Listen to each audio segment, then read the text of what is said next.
Home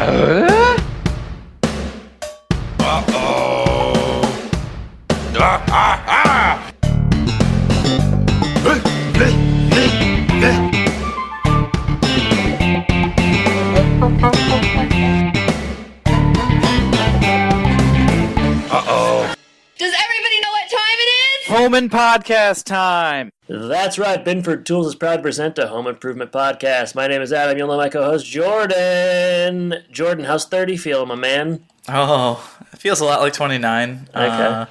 As you can imagine. Okay, yeah. It's just, what did they say? Age is a feeling. Hey, who says that? You're only as old as you feel. No, you're thinking more than a feeling, the song. I'm hooked on more than a feeling. The first thing that I did when I turned 30, the very next day, I got a fever. You know, your health is really in question. But it was only for 24 hours. But man, I had a 101.5, Jeez. Not the radio station. Okay, all right. Is that one of the radio stations that we listened to growing up? I don't remember. No, there's 102.5 and there's 105.5. And if you're older, there's 107.9, a.k.a. Cars 108. Oh, what about 93.7? Well, that's for you little bad rap boys. You little boys that like your rap.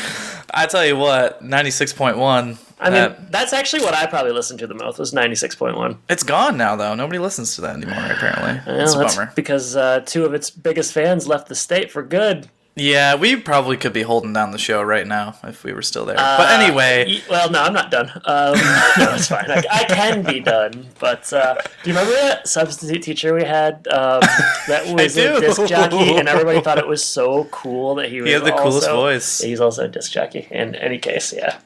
That's all I got. So 30. I had a fever. One of those fevers where it was just like, I just laid in bed for like 10 hours. It was poor timing. Andrea had a bridal shower to throw and all sorts of stuff, so I did not pick the right time to do that. But promptly got over that, and now, the last couple of days, I put a basketball hoop up in my yard. Wow. So I'm waiting for you to come over. We can play a little game of one-on-one. So it's a 30-year-old kind of reverting back to adolescence, sort of a pre-midlife crisis. You're going to get like a motorcycle as well? Yeah, and I only play in the 7.5-foot level so that I can dunk, so I feel like, I know how tall you are. You're going to have to lower it even more. Hey! Ouch! Ouchie. Well, I'm glad your birthday was okay, I guess. I don't know. It's always weird when it's on Thanksgiving, I think. Yeah. I like turkey, but I would never order it for my birthday dinner. What if someone did? They're like, roast me a 20-pound turkey. Their favorite meal is Thanksgiving, so like for their birthday, they just want to have Thanksgiving over again. That'd be weird. That would be weird. How was your long weekend? Good. Yeah, went up to Houghton Lake and had a more intimate Thanksgiving than usual, but it was nice, and all the usual trappings. Football and food and conversations that you'd rather not have, all of it. Yeah. What? What'd you guys talk about? I mean, I don't know that I need to go any deeper. Just you get with your extended family and people are older and you just have conversations that you don't really need to have, or points of views are shared that maybe you don't align with yours, and vice versa. Things like that. So. I mean, you do a great job walking on eggshells. Well, hey, I'm not lucky. You've got light feet for such a big man. I'm not that big. Hey, you're like a foot taller than me. That's true. Are you that big, or am I that small? Big meets bigger. That's the tagline for Rampage, the rock movie. I know your mom wants to get into political correctness because she sent us that Tim Allen clip from The View. We're not wading into those waters. I think she just sends me anything that is at all related to home improvement. So, If I know your mom, actually, no, if I know someone over 50, she and they have opinions on political correctness. I'll just say that much. So. There you go. Well, my mom doesn't have a lot of opinions on a lot of that stuff, or at least she keeps them to herself. Yeah, well, that must be nice for you. Thanksgiving was good, and what else do I have to say? We haven't talked in a while. Got some big things coming up. It's December now, and we got a Christmas with the Cranks episode coming up. We have a Goofy Movie Patreon episode coming up, and it's so busy that we couldn't really fly by the seat of our pants anymore. We had to put some dates down on the calendar and really I don't know, shore up the ship here. We had to. Yep, we had to. But yeah, I mean, other than that, I'm glad you had a good birthday. I did call you on your birthday. You pressed the screw you button and texted me back. So I guess 30 means you're a big shot. That is not true at all. My phone was on silent, as it mostly is. Okay. And missed your call, and then you texted me and said, no need to call back. So how gracious of me. You are just a generous friend, letting me keep my time with my family. So I think it wasn't a fever you got the next day. It was guilt over not returning that call. I was just so nervous that we would never be friends again after that interaction. Bury the axe right in my back. Yeah, no home improvement stuff really. Every time you're in Michigan, get a little Tim Allen taste, or at least he sort of lingers above the surface. I find that in Michigan, like a home improvement or Tim Allen conversation is always, about 2 moves away. You could sort of pivot there if you want. I just feel like home improvement and Tim Allen have been coming up a lot the last couple times I've been up there, and I like that. It's good for business. I don't find that Tim Allen comes up as much in Wisconsin. So yeah, that makes sense. More that '70s show type vibe, huh? What do people talk about? What would be the big Wisconsin, cultural thing? Packers, I guess. It's set. Say that again. What'd you say? The Packers, probably. No, I'm trying to think of TV shows. What do people talk about? I mean, that '70s show. Yeah, I'll have to think on that one. Yeah, it's probably worth a lot of your brain power. There's probably something. Hey, I've spent time on worse things. Jordan, one thing I was going to say, and this is not going to be a long story, but I was cruising the antenna television the other day and stopped on some of those sweet channels, and I stopped on, I guess it was Decades or MeTV, and I ran across Jill's mother, Polly Holiday, in a show called I think it was just called Alice, and it was from 1978, and it was a Thanksgiving episode, and she looked a lot younger. But, she was playing like a waitress, and this guy, I didn't really watch the whole episode, but this guy was like being showcased on the, I've never watched Alice, I don't know anything about Alice, but there was a thing on the news about his turkey, and he, come to find out, had decided instead of cooking a turkey for this broadcast to use like a show turkey or stage turkey, and then it fell to the ground, and people knew it wasn't a real turkey, and hilarity ensued. So I'd recommend that everybody look that episode up. It's pretty good. And all of you Alice heads, this is your time to shine. Yeah, it was just funny because it was one of those things where I was scrolling and I stopped. I was like, well, I know who this is, but it took me a while to get there, and I finally did. But always cool to see a home improvement actor pop up on other things. So. Yeah, they're everywhere, man. Yeah, yeah. There's a few of them in this episode. I don't know why. What do you mean you don't know why? I'm just kidding.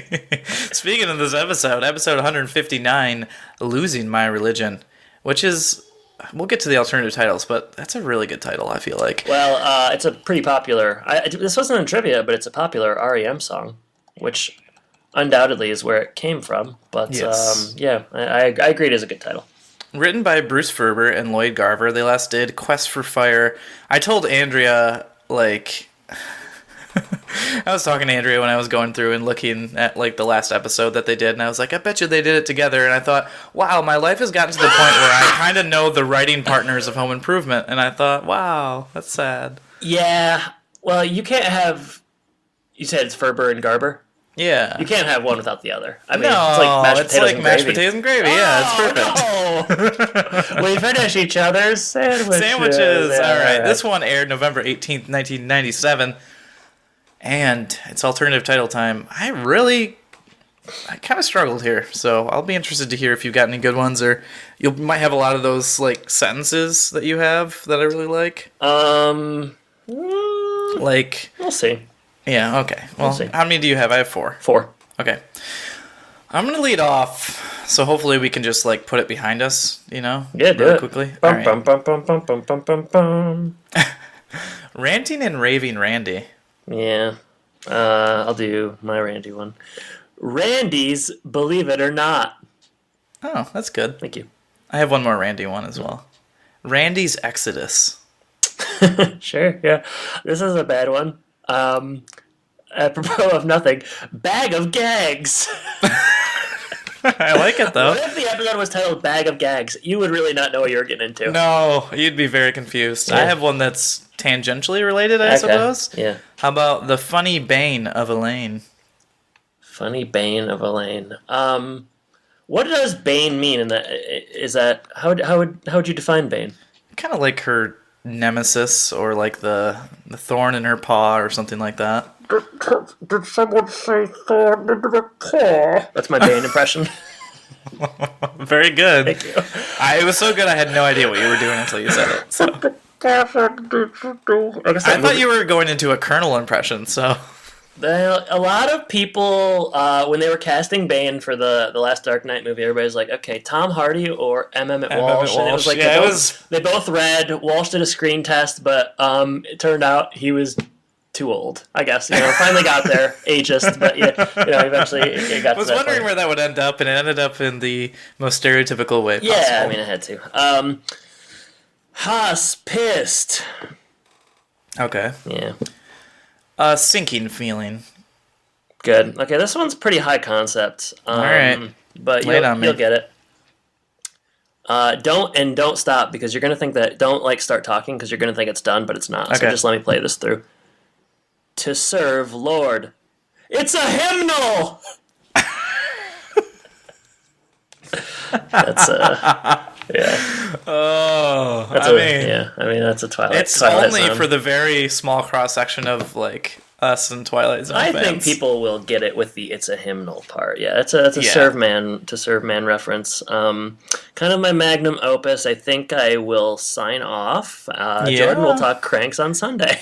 That's all right. I'll just finish this episode by myself. Okay, sounds good. All right. Well, do you have another one? That's it. That was it for me. Forgettable week for you. Hey. Sorry. I'm just cocky because I kind of nailed that last one. Yeah, boy, did you. Yeah. Wow. But lest we not forget Bag of Gags. You're very volatile. Yeah. Highs and lows with you. All right, shall we get into it? I'm not talking Castle's Corner. We'll get to that later. Oh, man, will we ever.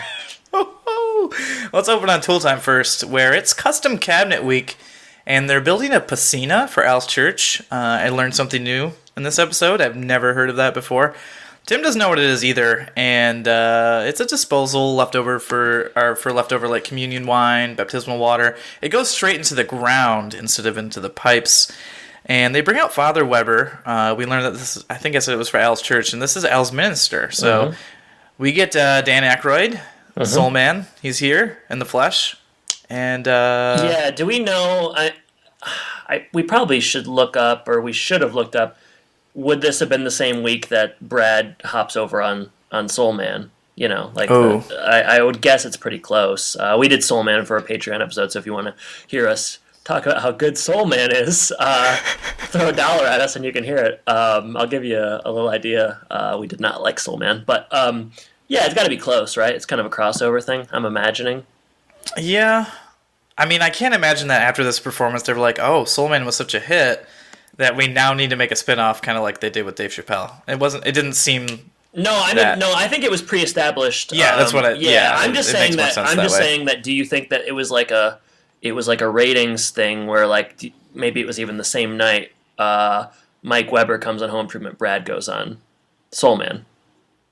Yeah, I can see that. All right, well, I'll find out while you're talking, but all right. Well, yeah, Al's minister of the St. Stephen's Episcopal Church, the first holy man on Tool Time. We're going to get a lot of these kind of, I guess, jokes or comments in the few scenes that we do have on Tool Time. This is a 1,000-year-old tradition that they're talking about here, and it's so simple that even Tim could install it. Jess, the Father Weber. But you know what? Tim knows how to break anything. It sounds like a challenge to him, and he does it. He just drops the sink right through, breaks it, and I think they make some sort of joke on the way out, but I didn't write it down because it wasn't good. I will weigh in on that in a second. But Brad was on Soul Man November 4th, so you said this episode came out when? The 18th, so just 2 weeks pretty apart. Close. Yeah, interesting. Spot on. Yeah, pretty clever by me. Yeah, can't believe it. This is the kind of things we set our minds to. Yeah, so, I mean, in terms of this scene, it's funny, Dan Aykroyd comes out, and he and Al are Dan Aykroyd is like. I don't know, he's like kind of roasting Tim, but kind of not. It's like some pretty lame jokes. It's mostly just about like Tim dropping things and being sort of inept, which is not that interesting. But after each joke, him and Al will kind of like high five. Yeah, and they're dudes. You get like 3 or 4 Al, Mike Weber high fives in this episode, and the last one is the best one because they do it and they come back around at the bottom. So it's always cool. It's kind of that's what we based ours off of, right? Yeah, when we had our handshake in high school, it was based on the infamous Mike Weber Al Borland. Borland handshake. No. It was all over Davis in high school. Yeah, I mean, it's I don't know. It's a fine opening scene. I guess I didn't know Aykroyd was coming, so I was mildly I was pleased to see Aykroyd, but then I remembered the Mike Weber character, which is pretty vanilla and boilerplate, and then I kind of was not as excited again. Yeah, it reminds me a little bit of like when they brought Drew Carey on. Yeah. Like, we were just kind of underwhelmed. Yeah, it's tough because that was just the character. That was the Mike Weber character. Aykroyd, we did talk about this, but not on this feed. But Aykroyd is a guy that it's really high highs and low lows. Like, he's in some things I really, really like, and he's in some absolute garbage. And Soul Man veers more toward the garbage. But I just read a book, bragging. Bragging that you read a book? Yeah, and a lot of people don't do it anymore, so you gotta. Right. It's a little. It was called Wild and Crazy Guys, and it was about like 80s comedy. Like basically, it highlighted started in '79 up till '90, and it was like Aykroyd, Murray, Eddie Murphy, Rick Moranis, John Candy, and I learned a lot about Aykroyd. He's a pretty interesting guy, but he's he wrote Ghostbusters, and he's a pretty talented writer, but he's got these like crazy ideas, and I think at a certain point he sort of really leaned into this like blues thing. I mean, obviously like that point would be Blues Brothers, but like kind of in the 90s again, like he made a concerted effort to sort of get back to that blues image. And you see it in a lot of his stuff, and you'll see it, in this. You see it in this episode, in this, too, you definitely do. A little tip of the hat. It's kind of a weird thing to lean into. It is, and a tip of the hat for the Crank stuff coming up. But you get a little bit of Aykroyd musician in that, and he definitely wanted to hang his hat on that. And I guess we can talk about that later. I'm getting ahead of myself, but it is funny to like. It's sort of like, Eddie. Is it when I tried to like hang my hat on my bowling gags? It's not anything like that, but I'm happy to talk about that. No, I'm talking about like a guy does something, it's successful, tries different things, is less successful, then has to go back to the thing that was successful years later. I don't know. That's just like a funny. Are you saying this is what Ferris Bueller should have done? I mean, that would lack a real dignity. I think that would be the opposite. It's just like. I don't know. It's like Eddie Murphy's doing the new. He's doing another Beverly Hills Cop movie, and it's like getting back to the base. It's just kind of funny that sort of thing happens, and this is sort of Aykroyd doing that, and then in the late '90s. So, apropos of nothing, I talk about that. So next scene, home. Willow is doing yoga with Mark and Brad, and it's weird Willow in this episode because she's only in this scene. And it's not for any real purpose other than to give Brad and Mark a little bit of work, a really meaningful plot line that will... to let them stretch their muscles? Literally, yeah. I was thinking as they were doing this, like, in the 90s and probably the 80s as well, like, yoga was just, like, such a shorthand for, like, she does yoga? She must be kind of weird. Yoga was just like, yoga. It wasn't quite mainstream, you're saying. That's what I'm saying. Yeah, it was just like shit. Yeah, people thought it's like yoga and hummus. Oh, weirdos. I don't know. Tim enters, gets some yoga jokes. Willow leaves again. Like that's the last you're gonna see her. She's living with Wilson, doing okay. Randy comes in. We find out that he's volunteering at a local hospice, and. JTT in this episode, he's a little bit of a pain here, and it kind of starts here because Tim is like, he's trying to compliment him on it and say he's proud. He's like, it's really cool you're doing that. And Randy's like, it's not cool, Dad. It's actually like important. I don't know. It's just like annoying. And then he goes on his healthcare system rant.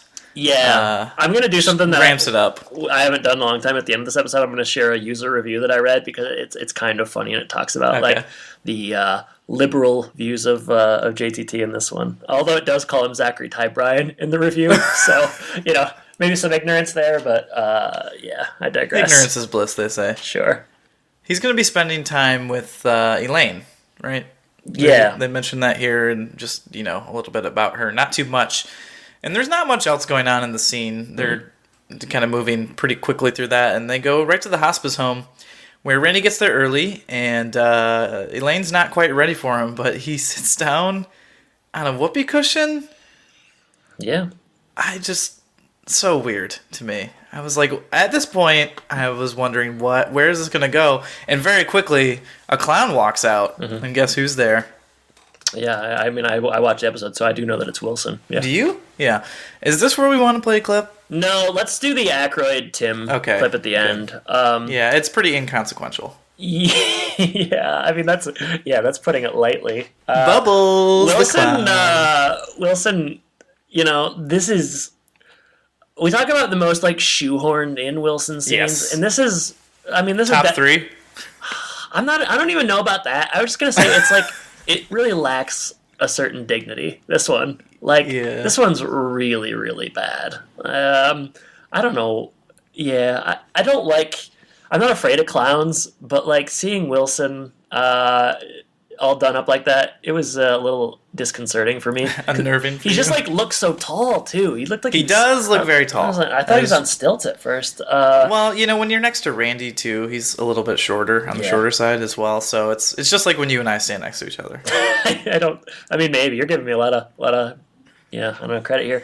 Has a whoopee cushion ever worked in real life? I can tell you one thing. My mom hated whoopee cushions. You and the brothers had a little fun with them. I think we had a couple whoopee cushions, and she did not. She did not appreciate that humor. So you said earlier that your mom didn't have any strong opinions, and I'm getting one right now. Yeah, anti-whoopee cushion. Anti-whoopee cushion. Did not enjoy fart jokes. Yeah. I don't know why. I don't know. We were young kids, obviously, and it's not like... Were you putting them in chairs and she was sitting on them and you were being like, oh, Mom, would you eat beans or something?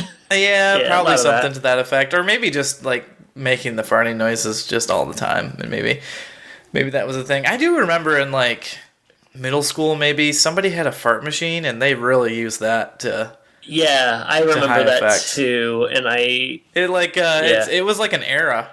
That was a real demarcation of technology because 10 years before that people would be using actual whoopee cushions, and this guy was bringing in a little boombox that he could control with a speaker. And you know what? Now it's probably an app, Jordan. Gen Z, they're using whoopee cushion apps.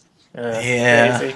Get off my lawn, Back in my day, we actually had a whoopee cushion. I tell you what, this whoopee cushion was well served, though. Yeah, it was really funny.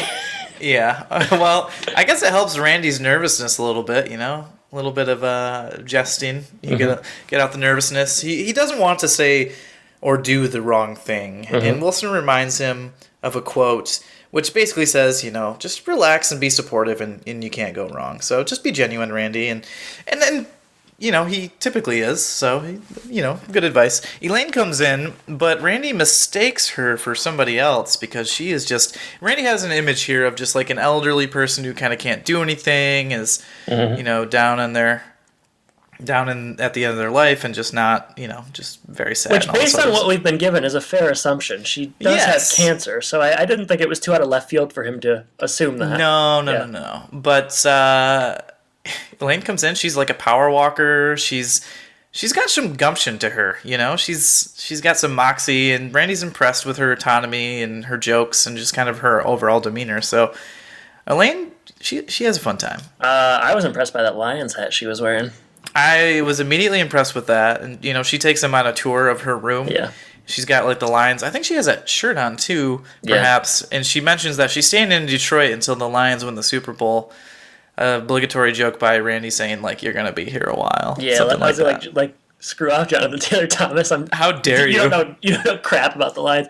It is funny. If she were still trying to stay alive, she would be 300 years old because it hasn't happened yet. Lions were closer then than they are now, which is tremendously sad. But Yeah, you know what Elaine is or has? She's spunky, and she is spunky. She got some spunk, so It's a great word to describe her. Spunky. All right, so I'll take over here. We're in her room. I guess what else? Yes. What else are you gonna call it? I mean, it's a room. Picture of her family. I'd like to know what else you'd like to call it. Has a little her domicile, her dwelling. Is that where you're gonna go again? I guess. Yeah. Lion's joke. Randy puts his foot in his mouth quite a bit in this scene. I don't know. Yeah. It's just like a lot of like assumption based stuff. Like we find out she has cancer. Randy kind of goes into a rant on the healthcare system and like general distrust for doctors. And I was thinking like how, I'm sure that this woman who is solely relying on doctors and healthcare is really interested in this 16-year-old's perspective on the system being broken. Really interesting, Randy. Well, I mean, the whole point is that she's kind of she agrees with him. She's kind of staying out of the normal healthcare system in this hospice home. And she talks about how doctors gave her 6 months to live, but she's been alive for 3 years. And so she kind of does bond with him a little bit there. But we do get from like, he starts with the healthcare rant, and then he kind of goes into other things, questioning, he's saying he's questioning politics and crime and religion. And Elaine says, you know what? I like you. You don't be a follower and all this kind of stuff. And yeah, she really changes him. Randy would have loved Twitter, He'd love getting on there and giving his little sage blurbs. Like it's like when I used to be a teacher and I would read student essays and they would always be like, they would be like, the thing about life is blank, or like life has taught me this. It's like you don't know anything. You're like you really don't know anything until you're much older. I don't feel like I know anything, so I'm not that interested in the life lessons of a 16-year-old. But he's got a lot of distress right now, and Elaine has a lot of props right now. A lot of what? Props that she's taken from Wilson. That's a cool dangling thread as well. Yeah, she hates Wilson, and I kind of hate Wilson this episode too. So I like the dynamic of her and Wilson. It's pretty good. It's just funny to like see like this is her thing, like she has this little game in her head where she's like stealing things from him. Well, it's kind of a sexual cat and mouse, right? A little bit. In the tiniest of senses. Yeah, sure. In the most abstract of senses. I was thinking about the doctor stuff though, like, she kind of poses it as like, doctors only gave me 6 months to live. Screw them. It's like, I don't know, like, are we mad at the doctors because they said that? Is that a fair reflection on like the healthcare system and that they were wrong in saying that you might not live with your cancer? I don't know. Seemed kind of strange. It fits all of their preconceived notions though. So yeah, I guess that's why they bring it out. But they're talking about how expensive healthcare is and all that kind of stuff. So they're two peas in a pod, and they quickly move from that scene. We see that they're bonding, and we go back home, and Randy's going to share the time that he had. He had a great time. We also learn here that Al has invited the family to church to celebrate the new sink and the installation. Mm-hmm. And Randy, in line with what he kind of said earlier, he's not really interested in going. He says any church at this moment makes him feel uncomfortable. Organized religion doesn't make any sense to him. Nothing makes any sense to him at this point. I'm surprised that he trusts. Can make it home. I know. I was gonna say how did he trust transportation? Did he take the bus again? I don't know. He's just he seems aimless in this episode. He doesn't have a lot of bearings. Yeah. But Tim's this scene is interesting here because we get a few different perspectives. Yeah. And Tim is making a lot of kind of silly jokes here. He says, no one understands church, but they go anyway. Mm-hmm. We do get a line here where it says they apparently go all the time as a family. It's the first we've really seen of that, I guess, besides the Christmas episode forever ago. Can't show it too much, It fits the plot line. Sure. Randy says people can experience God in different ways. Jill is supportive of his quest to question things. I think she, we're not surprised by her taking that side of things. Mm-hmm. I feel like she is pretty typically doing that, so in character for her. Yeah. But she does, this is kind of the line that they kind of gloss over, but I think it makes sense. Like, do you want to throw everything you've ever believed in away? Because he's doing that, kind of. Like, it's funny, I thought, I took that line entirely differently. I wrote it down because I felt like it was just so hyper dramatic. Yeah. Like, who cares? But that's kind of what he's doing. Like, he's being hyper dramatic about everything.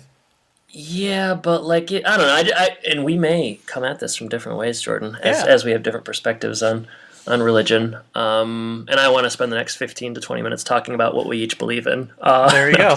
No, I just felt like it was a really like,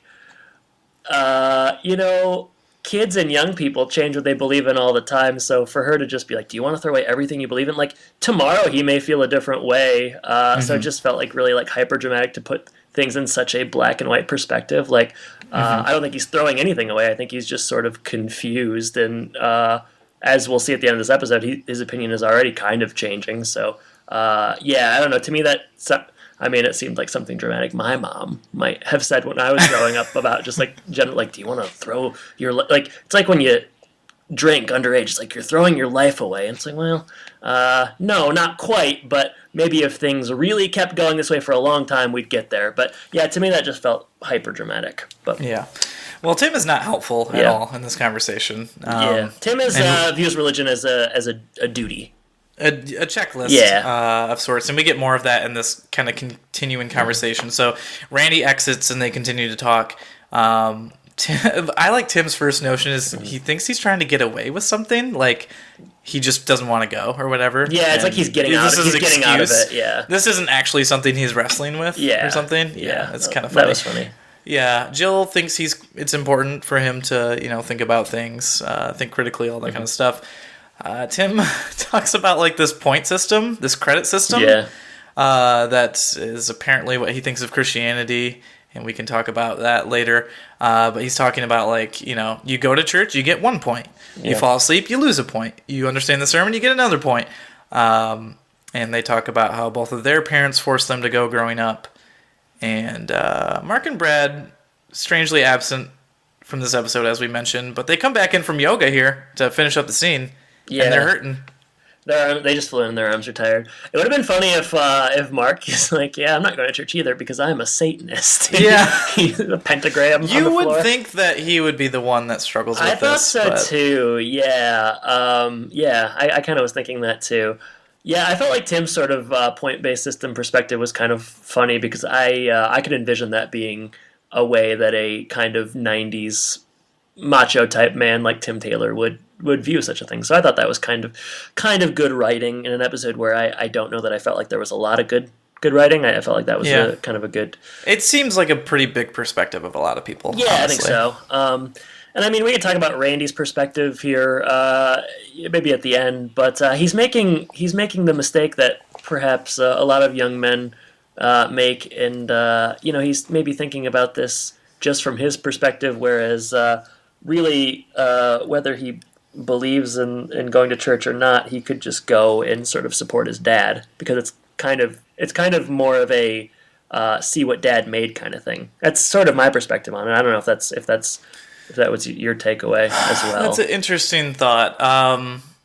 Because this obviously isn't like the church that they go to every week. Yeah, right. It's kind of just like dad made this, like we're going because Alan, like I don't know, it doesn't need to be this is my against stand. This doesn't need to be your stand. Your stand can be when your family goes to church, but you could just go to this and sort of support your dad. But such nuance is maybe lost on the young man. I would say so. But you know what's not lost on him? What's that? Elaine's just charm and good graces. Mm-hmm. So I'll say he heads back, and Randy. It's a short scene, but Randy, they're playing cards. Randy lost in gin again and owes her over $300,000. How's he gonna pay up? I don't know, but we learned that Elaine was a bit of a card counter and got kicked out of Vegas for doing so. And we learn more of her background in general. She drove a big rig. She met her husband at like a truck stop and then divorced him at the next one. Mm-hmm. And this all kind of fits her persona as just a spunky lass. How familiar are you with Garfield? The cat? Yeah. Depends, I guess. Why? Have you ever seen any special with Garfield? Like, I guess it's John's... Like, I know he likes lasagna. Yeah, okay, but we're going to go a little deeper than that. Okay. John, his owner? Yeah, I do. All right, you know John. We can talk about Odie or what? No, John's mom. I guess I was gonna call it Garfield's grandma, but it's not really Garfield's grandma. Garfield's grandma. But they do call her grandma. Maybe it's John's grandma. But have you ever seen John's mom/grandma any of the like Thanksgiving? I have no Christmas recollection specials? of that. Okay, well, you should watch the Garfield Christmas special. It's pretty good. But Elaine reminds me of Garfield's grandma.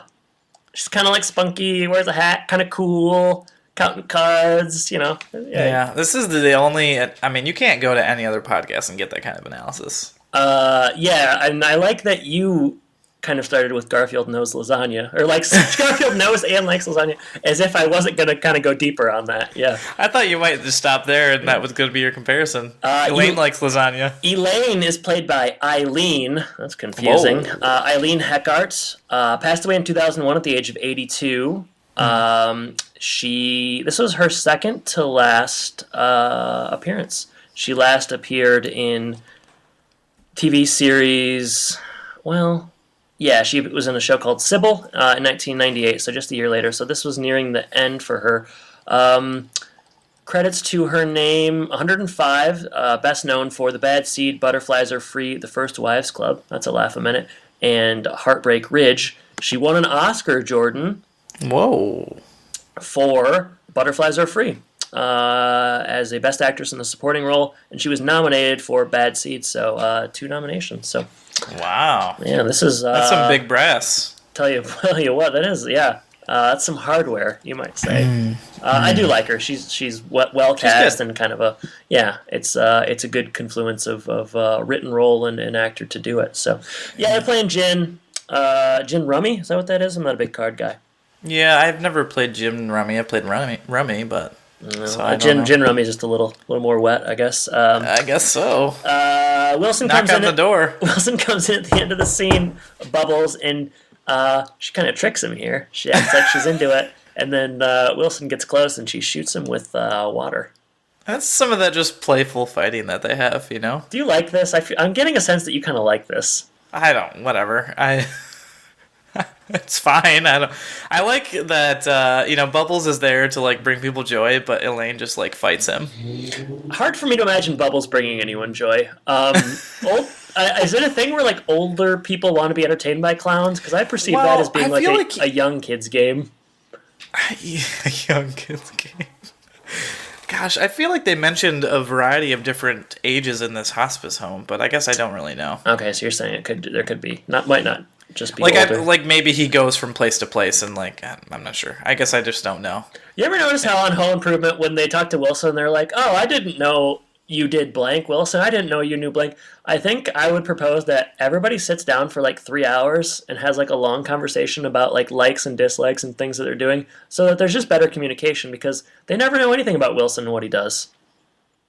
I just wonder where Wilson gets all the time. Well, he doesn't work, I guess, but. Yeah, I think he's living off the government. You know? Jeez, oh, Pete. Yeah, don't get Randy going on that. I pay my taxes so Wilson can sit around all day. Doesn't add up. Be a clown? Tool time! Kind of. Well, yeah, behind the scenes at the Binford lot. How's that? We're jumping around a lot. A lot of scenes in this episode, I felt like. For sure. We find out that, Tim's talking to Al, probably post-show. And he's having a double date. So Al's back on the market. First time we've heard Al talk about the ladies since... He's finally moved on since Eileen. You mean finally getting, like an appearance on an episode? It's kind of what it feels Basically. like. Yeah. They gave him more than 10 seconds of screen time.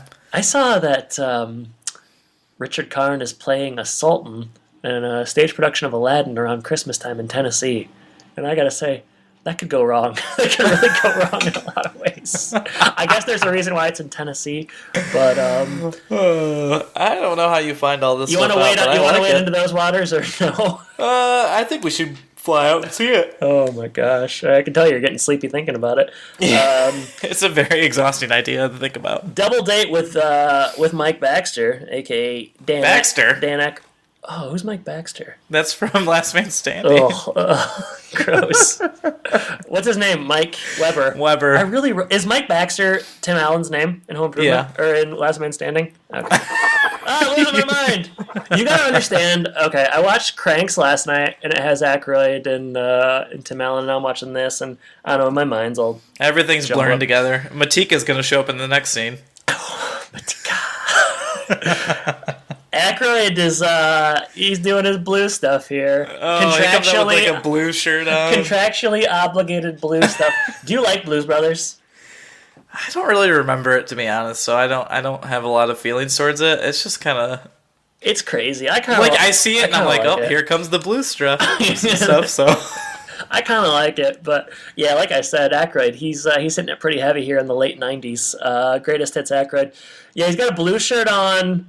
They're going to the Blues Barrel. They're going to the Blues Bar. They both have Blues Brothers Ray-Bans that they kind of put on. Why didn't they break out in the blues right there? I really thought we were going to get there. Yeah, they're really leaning into it. I'm assuming that the Mike Weber character in the show is like a blues guy. I don't know that we saw that in the episode. I mean, it's Soul Man. He rides like a Harley or something. The Soul is probably a double entendre of sorts, you know? Yeah, we're not going to go back and rewatch any of it, so...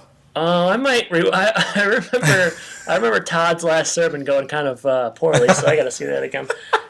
Okay, so yeah, Al does some blues with the glasses, and he's singing. Tim doesn't like it. Al leaves, and now it's time for Tim and Mike to have a little one-on-one, and we're gonna play a clip here, Jordan. Tim, the piscina looks great. Thanks. I hope that you and your family come to the dedication. Yeah, me too. Can I talk to you for a minute? Sure. Want me to bless the flathead? Not today. I'm having a little trouble with my 15-year-old son. Is it serious? I think so. He's having a little problem with your boss. The bishop? The boss? Springsteen? His boss. Oh. Yeah. He doesn't want to go to church anymore, and I don't know how to make him. Make him go? Yeah, I got a teenage son. Can't make a 15-year-old do anything. That's what I'm afraid of. And if I don't try, then the kid may... Wind up on the wrong path?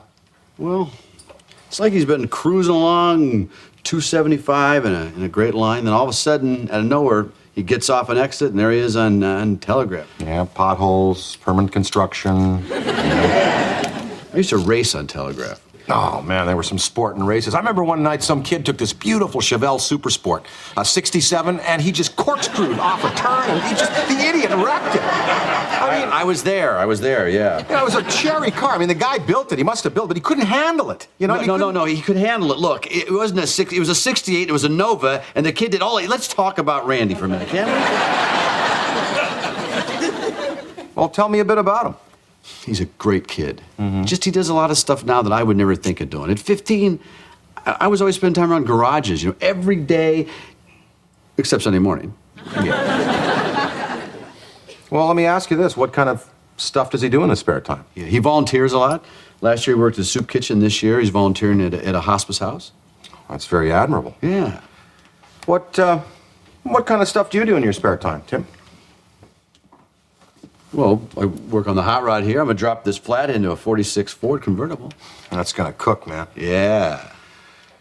It's kind of funny, Some people take their spare time and work on their cars and go to church on Sunday. Others take their spare time to help their fellow man and then choose not to go to church. Are you saying I'm not as good a Christian as my kid? It's not a contest, Tim. Well, if it were, who would you give better odds? Look, I'm not the Lord's bookie. Tim, I'm sure you're familiar with the last words of any typical Episcopalian service. We're number one! Well, what I always say is, go in peace to love and serve the Lord. If you think about it, that's what Randy's doing, isn't it? I never thought of it that way. So he's in good shape. Thanks for talking. Okay, sure, well, see you Sunday. You bet. Unless I find some other way to do the Lord's work. Nice try, but I don't think dropping a flathead into a convertible qualifies as the Lord's work. Unless you donate the car to me. See you Sunday. See you Sunday. So Tim's talking to Mike, and he's kind of explaining the situation with Randy. Mike is fulfilling sort of a religious Wilson role here. Wow, a hybrid character. Wouldn't you say? Really the only laugh I got in the episode, talking about the boss, and Mike's not really getting it, but eventually he says the boss, he says Springsteen. Well, that was kind of funny. Yeah, it was unsuspected. Yeah, I mean, hey, unsuspected and expected. both for me. They cut to brass tacks, which is one of my favorite things to do, and say... We often do that here. We try. Mike gives Tim a little perspective here, but it takes a while to get there. There is some talk about... how does this come up? Like a race on Telegraph. How does that come up? Can you remind me? Oh man, Is it because he's standing by a car? Well, I think he starts talking about like what people do in their spare time and what they do with cars, and Father Weber like talks about some race that he saw like when he was younger on this like sweet car. So I guess he's a car guy as well. And he uses the dialogue that. I don't know, he says a car is cherry, which that nerd said a million years ago. That was like somebody's girlfriend's dad. Do you remember that guy? Yeah. And I said it was like the least convincing acting I'd seen on the show ever. Was that Lauren's dad? No, it was long ago. Maybe Jennifer Zdarsky's dad. Oh. I don't know, a million years ago. Anyways, yeah. Mike knows cars. He does. Yeah, they digress about that, which I think is... they get pretty heated until they get back into... The joke is that Mike saw Tim race, and he doesn't know it. And they were much younger. Yeah, so... Much younger. But yeah, basically... What do you do in your spare time is the question that Father Tim asks. Right, and, some people go to church, and they do good things, and that's how they worship the Lord. Serve, but some people do good things, and they love and serve through their actions. Just kind of a different way of looking at things. He gives Tim a new perspective, but Mike is, he's giving good advice here, I guess. Yeah, he's basically telling Tim like not to judge his son and kind of think about things a little bit more holistically, which especially when Tim.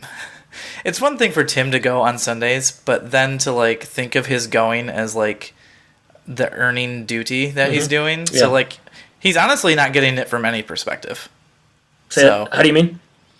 Well, like it doesn't like the earning works based thing that Tim is talking about isn't actual biblical Christianity. Sure. So it's just this, I guess, like more of a mainstream American thing that doesn't really make a whole lot of sense. But biblical Christianity is more about like that there's nothing that anyone could do to actually earn God's favor. Sure. Like so that's kind of a different thing. And then that's where Jesus comes in, and they don't.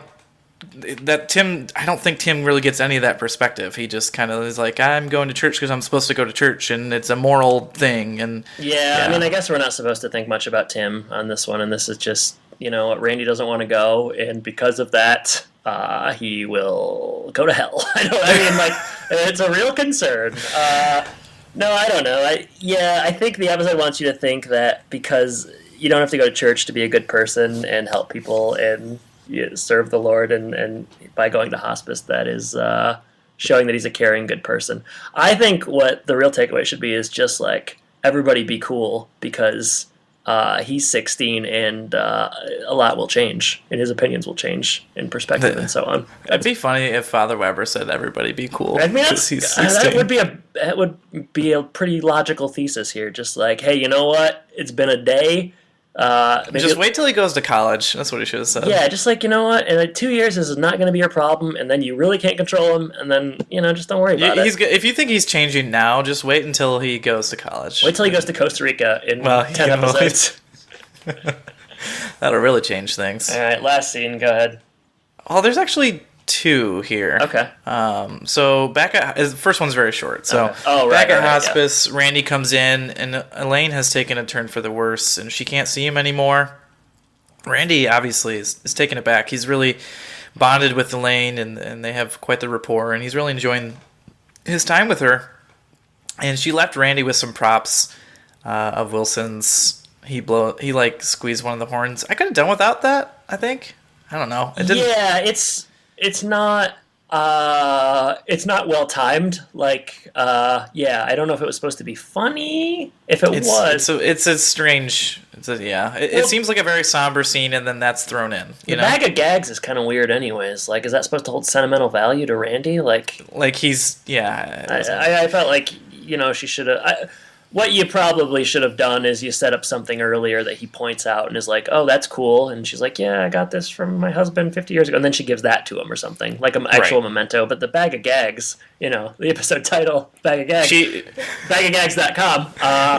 She hates that stuff. Yeah, she hates it. And it's like, what's he going to do with it? Give it back to Wilson, I guess. Yeah, I don't know. So then the actual last scene here, back at home, Tim has kind of changed his mind after that conversation with Father Weber. Randy's volunteering is his way of going to church.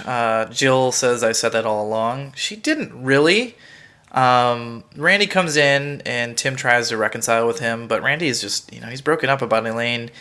They're like, you knew this was a possibility when this happened, but he feels like he didn't make any difference. She's still going to die. Boy, if you are thinking that you're going to save everyone, you're going to have a long life, Randy. Yeah, so, true. He's as you said, he's not... The interesting thing about this episode is he's not really, explaining why he is questioning everything. Nope. It's just like a character trait, like, I'm skeptical of the world. Right. Which is... it's hard. You're going to have to figure that out, I guess. It's hard to write a sitcom that doesn't wade into deep topics very often. I mean... Yeah. I don't know. I don't know. I wouldn't have expected them to do much more to, get into... Right. Also, it's like religion on TV, which, they're never going to go real deep. But... Right. Yeah.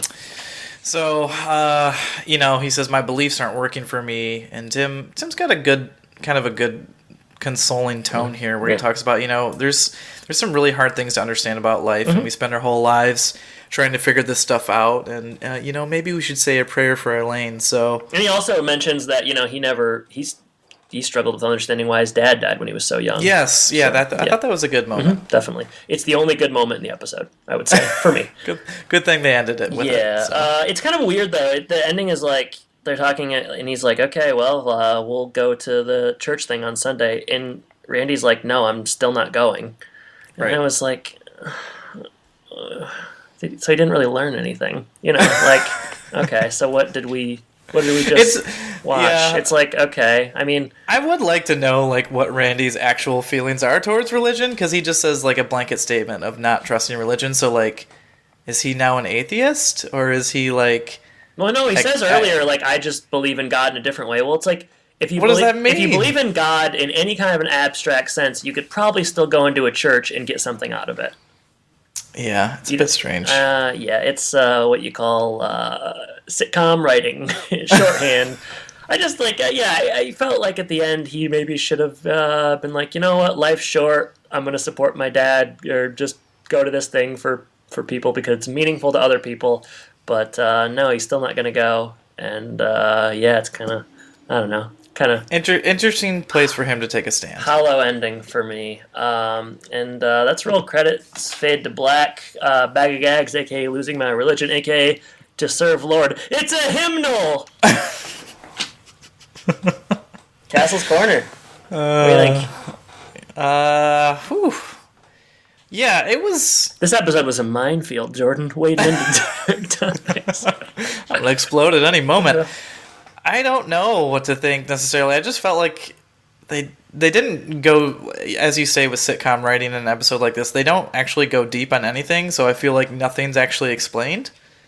I don't feel like I really understand Randy's problem besides the fact that he doesn't like anything. Besides the fact that Randy's a pain in the ass right now. That's basically it, right? This kid is kind of They thought annoying. Mark was the problem, cutting off people's heads? Yeah. Seriously. They should be worried about Randy. Yeah, so I don't know. And as you said, Brad and Mark are just they just kind of throw them in the episode with Willow. That's all time, we don't know what to do with, we gotta give these kids some business, so, let's have them do yoga. They walk into one scene, they're like, oh, my neck hurts. See ya! Bye! Alright, I got my 30 seconds in. It's funny. It was, funny just because it was so small. Weird. Yeah. People I like in this episode. I'm happy that we get a little bit more about Al, but there's still not a whole lot for him to do quite yet here. But he's back. He's back on the market, so we get a little bit of development there. Mm-hmm. Dan Aykroyd's performance is disappointing. I guess what you would expect. Yeah. I don't know. Like from watching Soul Man, I think we kind of knew what this character was going to be like. So it's just what. Wouldn't you just say, like, vanilla and boring? That's kind of my takeaway. Just, like, super wooden. Yes. Yeah. Yeah, there's not much to it. It's definitely not very memorable. I guess I do like the scene where he's kind of giving a little bit of advice and getting Tim to think a little bit more about how he actually does things. Yeah. And turning their perspective a little bit inward about judging other people and whatnot. So I guess that's good. Mm-hmm. Wilson as Bubbles is just that's a low, right? All time, just like shoehorn, as you talk about. Like he's shoehorned in as much as the boys are, really. Yeah, they just give him slightly more to do. It's so much more annoying too, though. It's just like I don't know. That was really for me. That was a Wilson low point. I guess I just don't want to see anybody dressed as a clown, but particularly Wilson. For sure.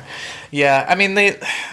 This episode kind of posits the mainstream like workspace religion versus what Christianity actually is. So I guess I have problems with that just as a Christian. Sure. So that's a me thing, not a them thing. Mm-hmm. So I don't know that it's any different than like what you would expect. But yeah, there's just not a lot of real highs. I liked Elaine. I liked her acting. She was very believable and like just kind of. Her character, and it kind of fit her role pretty well, so that was good. But yeah, I don't know. Randy they just didn't do enough in this episode for me. They just didn't actually explain like how he feels about stuff and why. They just kind of had him be angsty teen with feelings and emotions and rebellion. I mean, they couldn't really do that, so it's like, why bother? Yeah. Right. Kind of like, why? If you can't do it right, then don't do it at all. Right. Yeah. For me, I mean, probably less complex, but I don't know. It's just like kind of grating. Randy's perspective is ill-defined, and I don't know. You want to have some kind of character growth or revelation or.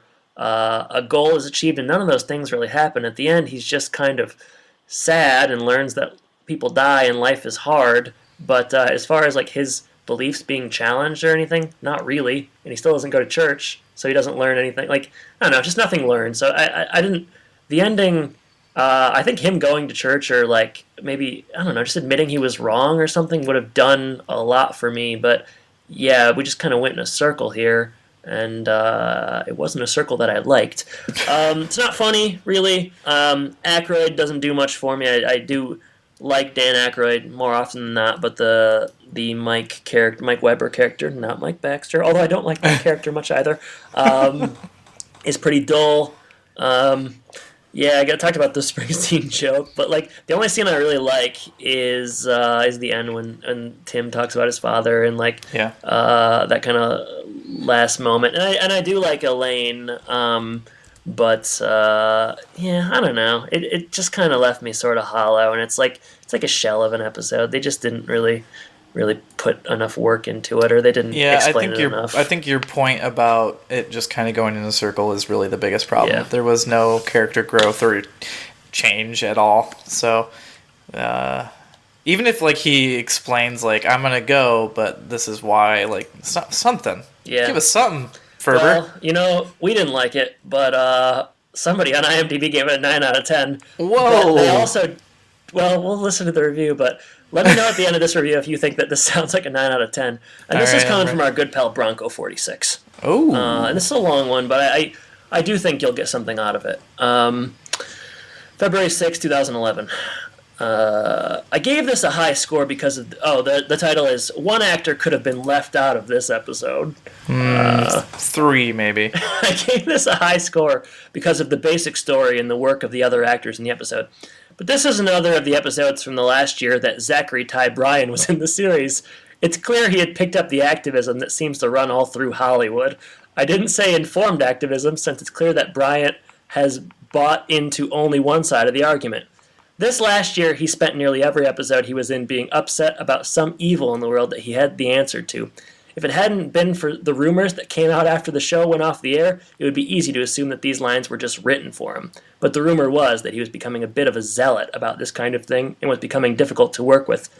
All that being said, this is a good story about a seemingly vibrant woman in a hospice that Randy has volunteered to work with. The woman that Randy gets assigned to, played by Eileen Heckert, gives Randy an education about the concept of death and dying, but Randy's many lines criticizing the healthcare industry in the U.S. become a little tiring. 9 out of 10. I just love it. So basically, it's an A episode, but the person didn't like 90% of it. Anything that Randy was in, which is the whole episode, and they thought Randy was Zachary Ty Bryan. I don't know. I just thought that was funny. Yeah, it would have been good for. I thought to have Elaine like teach him something. Yeah, wouldn't that have been nice? Wouldn't that have made more sense instead of her die? Well, she doesn't die, does she? Yes, she does die. Okay. Yeah. Also, like, this person in this review posits that they weren't writing the stuff for Jonathan Taylor Thomas, and that he was like forcing it on the show. That's not how it worked. No, that didn't happen. Yeah, these were written episodes. Like, he wasn't coming in and being like, "Hey, today I don't believe in God, so you guys better write an episode about that." They don't care about what he thinks. That's not the industry. But Jordan, anything else? That's our thoughts, and that's was it Bronco 46's thoughts? Yeah, that's Bronco 46. Bronco 46. Let's see what else they got going on. You start talking social media. I'll come back if I got anything. All right, if you want to reach out to us, go to the Home and Podcast. Oh, wow! What? Let's try that again. Jeez, all that talk about a zealot, and you're flummoxed. Yeah, I'm flummoxed, all right. TheHomeandPodcast.com. If you want to reach out to us, go to Facebook and Twitter as well. We're at Home and Podcast there. We're on YouTube as well. All of our episodes go up there, so if you want to listen there, subscribe there, you can do that. Join that page. Let's see, where else can you reach out? Oh, yeah, let's go to patreon.com/Home and Podcast, where you can get our bonus episodes for $1 a month. We're going to be doing a Goofy movie for December. We've done, as you mentioned earlier, Soul Man, an episode of Cheers, many Tim Allen movies and JTT movies and all that sorts of stuff. So definitely go there, check us out. And with that, Adam, yeah, man, I guess you ought to share either some information on Bronco 46 or some information about Twitter. I'm going to skip Bronco 46 because I got a lot of Twitter stuff I got to talk about here. Okay. Robust social media segment here, or the social media aspect of the show, as it's been called before. In the past. Polls. Jordan, we talked about this last week. Thanksgiving dishes for each character, and our listeners weighed in as well. So, first question I want to know is, which Thanksgiving dish is Tim Taylor? 31 total votes. 10% stuffing, 10% dinner rolls, 23% gravy, 58% turkey. Well, what do you think of that? If the shoe fits. There you go. Which Thanksgiving dish is Jill Taylor? 28 total votes. Very split here. 21% said stuffing. 25% said cranberry sauce. 25% said pre-dinner cheese plate. Pre-cheese dinner plate? That works too. 29% said green bean casserole. Wow. Yeah, quite a mix there. I know. No one knew what to do with her. I guess she's versatile. Which Thanksgiving dish is Mark Taylor? 26 total votes. Tie for first place. 35% cranberry sauce, 35% hard-boiled eggs. Great options. 19% said mashed sweet potatoes, 12% said pumpkin pie. On this one, Scare can't talk. Hitting the bottle today. Sarah Schott said cranberry sauce, the one odd dish that not everyone likes. There you go. You're not wrong. Which Thanksgiving dish is Brad Taylor? 29 total votes. 7% said stuffing, which is what you posited on the show, so not too popular. But don't worry, because only 10% thought mashed potatoes and gravy were apt. 38% ham, 45% Coors Light. So, keeping things moving. Which Thanksgiving dish is Randy Taylor? 29 total votes. 14% said noodles. I'd love to know why anyone would vote for noodles. I know why I put it, because I couldn't think of anything. 21% said red wine. 31% said green bean casserole. 34% said potatoes au gratin. And I think that won because it's the most fancy sounding thing. I would say so, but I'm glad that green bean casserole made it into You second. got more votes than mine. Yeah. I had a terrible explanation for that one. All right, so. this one's big time. Which Thanksgiving dish is Al Borland? And because Richard Karn retweeted it, it got 94 total votes. So, is there some way that we can enter your social media tweeting into like a contest? Because you're doing some ground-breaking work. I'm doing here. ground baking as well when we talk about Thanksgiving. That's correct. I'm flattered, Jordan, and if such a thing exists, I'd like to be involved. 94 total votes. Al Borland, 18% said a corn dish. 19% said your aunt's weird dip. 30% said steamy mashed potatoes. 33% said pumpkin pie. Richard Karn says he's steamy mashed potatoes with gravy, and then he put 3 hearts. So Richard Karn feeling himself. A little bit. Everybody's favorite Sultan. Michael Van Zant said pumpkin pie, reliable favorite that always makes the meal better. Other things, I mean, there's been a lot going on right now. Lions, I was not watching the Lions game at halftime, but apparently there was a power loss at Ford Field, which happens in an upcoming episode that we're going to cover with Rodney Dangerfield. So a few people tweeted us about that, which was funny, as well as the Lions recovering fumbles. Always love it when the Lions recover a fumble in somebody's tweets. It makes me... It's one of the best things that can happen to me. We need to make a shirt for that. It can't be that hard. I'll start making shirts, Jordan. Jordan, we've been pretty civil, but I got to get controversial here. All right. Should Jordan and I partake in a home improvement gift exchange this year? I thought you were going to talk about this last week, and I made it through. 22 total votes. 0% said no. 23% said I don't care. 77% said yes. I go with the I don't care people. Yeah, well, hey, you cared enough to tell me we weren't doing it. So there's bad blood between you and I, and I've talked to other people about this, and they all sided with me. So take that as you will. Can I have some quotes? Well, what were some quotes? I think a lot of people were like, "What's $15 more?" And I said that you said $15 more, and they said, "Get a life." Okay. Well, so, they didn't actually say that, but people do seem to think you're wrong, and I do as well, and I'm mad about it. So, you know what, Adam? Yeah. You know what you could do? Yeah. To really spite me? Maybe you and Brett White can do a home improvement. Whoa! No, Brett's too rich. Brett lives in New York. All right. I mean, you own like a 7-bedroom house, but yeah, something like that. Maybe that's why I can't do it, because I have a 7-bedroom house. Can you do me a favor, Jordan? Can you start saving for next year so that we can do it? No. Please, do you promise we can do it next year? Adam, here's the thing. Next year, we're going to be done. Yeah, but next year for our Santa Claus 3 episode, all you have to do is say yes right now and then put it off for a year. I will not agree to something that I cannot commit to. Oh my gosh. Let me ask you, Adam. Yeah. Why don't you do it with a fan? I want to do it with you. I also listened to our episode last year when we did it, and it was so fun that it just made me more frustrated by your, I don't know, sometimes your life, Adam, the way you are. It made me more frustrated with my choice of you as my co-host. Sometimes something is better because it only happens once, you know? Yeah, sometimes, but this isn't one of those times. Next poll!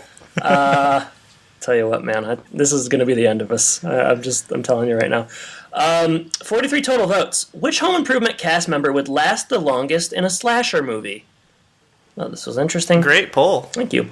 12% said Jill, sexist. 12% said Randy, elitist, I guess, yeah. 28% said Tim.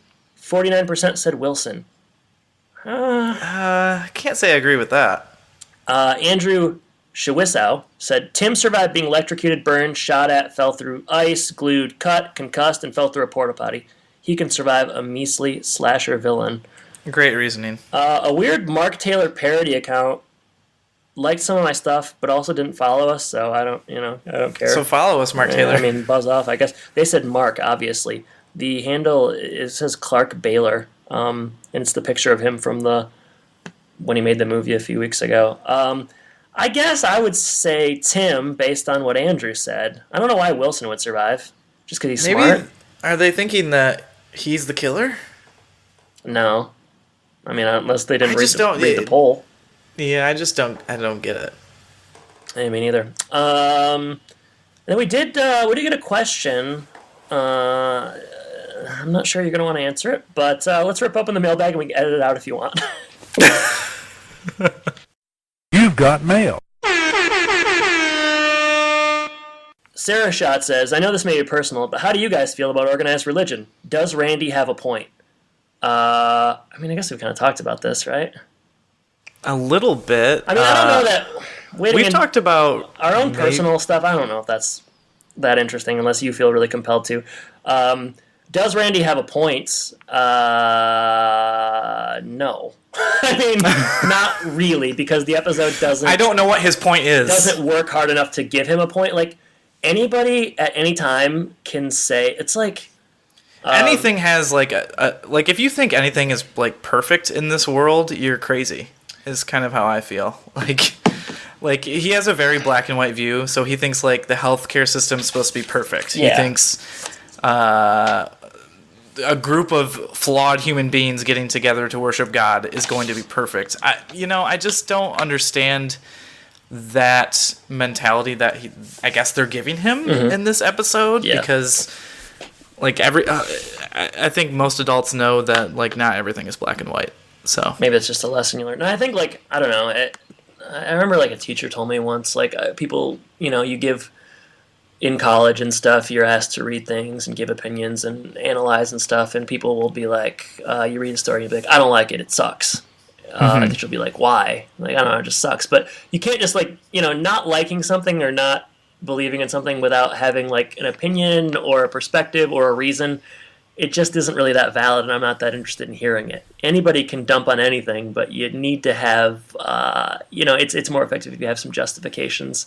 And Randy doesn't seem to have any because his perspective is just really muddled. They give him perspective on the healthcare stuff. They don't give him perspective on the actual problem of the episode. Which is because it's like, about religion. Yeah, it's because they don't want to wade into those waters. So it's like, again, why bother? So no, Randy doesn't have a point. But, that's okay, I guess. I don't know. That's okay. That's okay. Jordan, this is a long one. We're going long here. Anything else we need to talk about? I mean, we've covered it all. Religion, you being kind of a Christmas Grinch, birthday fevers. I don't know, man. That was the number one on the list that everybody wanted us to address. So I definitely didn't, like, wish that you got a birthday fever after you told me you didn't want to do the gift exchange. That definitely didn't happen. You did put, like, a hot coal on that voodoo doll that you have with me. Yeah, that voodoo doll, it's pretty realistic, too. It's same size as you, so. Boy, it took you a while to make that one. It did, yeah. What are we covering next week? Next week, we're covering something I think we've been waiting for years. Yeah. And the episode title of that is Thanksgiving. Clever. What do you think they're going to talk about in that one? I don't know, but our Thanksgiving extravaganza continues because we've been talking about it forever. Oh my gosh, yeah, let's not talk about it. Like, let's just, episode stuff. Just the episodic stuff. Well, Jordan, one of our favorite people is going to be in that, and let's just say it now, it's Rodney Dangerfield, so we're pretty excited, and I look forward to talking to you about it, and Cranksmas coming soon to your feed right around Christmas, so look forward to that as well. That's right. Jordan, thank you for joining me. Listeners, thank you for listening, and I guess I should say take care. Take care, everybody.